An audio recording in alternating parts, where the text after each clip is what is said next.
ابو بکر صدیق رضی اللہ تعالیٰ عنہ، یہ وہ عظیم صحابی رسول ہیں۔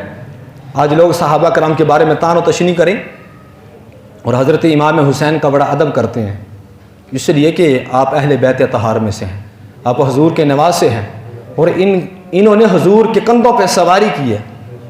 امام حسین نے حضور کے کندھوں پہ سواری کی ہے۔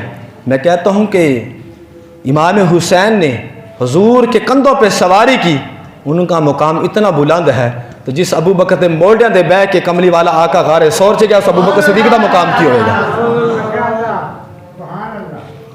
ابھی تو میں نے یہ نیچے درجے کی بات کی ہے، اس سے آگے کی بات سنیے۔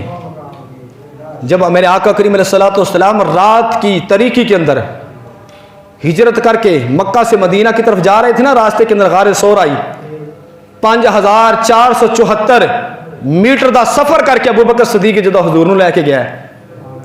کوئی مائی کا لال کر کے دکھائے اتنا سفر پیدل، اور صرف اکیلا، اور بڑے بڑے کڑگل نوجوان وہاں پہ ان کی بس ہو جاتی ہے اور پانی پی پی کے وہاں تک پہنچتے ہیں۔ 1.25 گھنٹہ 1.5 گھنٹے کا سفر طے کرنا پڑتا ہے ایک اکیلے آدمی کو، اور جس نے اپنے کندھوں پہ امام الانبیاء کو نبوت کا بوجھ سوار کیا ہو، اس ابو بکر صدیق کا مقام کیا ہو؟ اس سے آگے کی بات سنیے۔ علماء نے لکھا ہے ایک طالب علم، دین کا علم حاصل کرنے والا، جب گھر سے نکلتا ہے اس کے قدموں کے نیچے فرشتے اپنے پر بچھا دیتے ہیں۔ بات قابل غور ہے توجہ کے ساتھ۔ جب ایک دین کا طالب علم دین سیکھنے کے لیے گھر سے نکلتا ہے تو اللہ کے نوری فرشتے اس طالب علم کے قدموں کے نیچے اپنے پر بچھا دیتے ہیں۔ جناب سیدنا ابو بکر صدیق رضی اللہ تعالی عنہ حضور کو کندھوں پہ سوار کر کے جب لے کے جا رہے تھے، اس سے پہلے جب حضور علیہ الصلوۃ والسلام اور ابو بکر صدیق نے پیدل سفر کیا، دونوں کے نشانات نظر آ رہے ہیں، قدموں کے نشان لگے ہوئے ہیں، پاؤں کے نشان موجود ہیں، آگے جا کے ایک کے ہیں ایک کے نہیں ہیں، اس لیے انہوں نے کہا تمہیں پتہ نہیں ہے یہ دو جا رہے ہیں، اب ایک کے رہ گئے ایک کے نہیں رہے۔ وہ کہہ لے کہ تمہیں نہیں پتا ایک ساتھ میں عاشق ہے ایک آقا ہے، عاشق نے اپنے آقا کو کندھوں پہ سوار کر لیا ہوگا، عاشق نے اپنے کندھوں پہ اپنے آقا کو سوار کیا ہوگا۔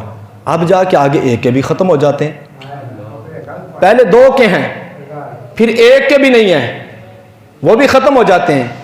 علماء نے لکھا ہے اگر دین دا طالب علم دین سکھن واسطے کروں نکلے تو رب دے فرشتے اپنے پار بچھا دیں دے لے۔ فرمایا جب دین والے آقا ابو بکر صدیق کے کندھوں پہ سوار ہوں گے، خدا کی عزت کی قسم جناب جبرائیل نے آ کے اپنے پار ضرور بچھائے ہوں گے۔ جب دین کا طالب علم گھر سے نکلے تو اللہ کے نوری فرشتے اس کے قدموں کے نیچے اپنے پر بچھاتے ہیں۔ ارے جب دین والے آقا ابو بکر صدیق کے کندھوں پہ سوار ہوں گے تو جناب فرشتوں نے اس وقت خواہش نہیں کی ہوگی یا باری تعالیٰ ہمیں حکم دے تاکہ ہم تیرے یار کے قدموں کے نیچے جا کے پر بچھائیں، دشمنوں کو خبر نہ ہو آقا کدھر گئے ہیں، غلام کدھر گیا ہے۔ اور اسی لیے تو آج تک وہ مکڑی بھی سلامت ہے، وہ مکڑی بھی سلامت ہے کہ اس نے اپنا جالا تان دیا۔ اب ابو بکر صدیق رضی اللہ تعالی عنہ نے جو کچھ وہاں پہ کیا وہ لوگوں کو معلوم ہے، وہ آپ نے علماء سے سنا ہوا ہے۔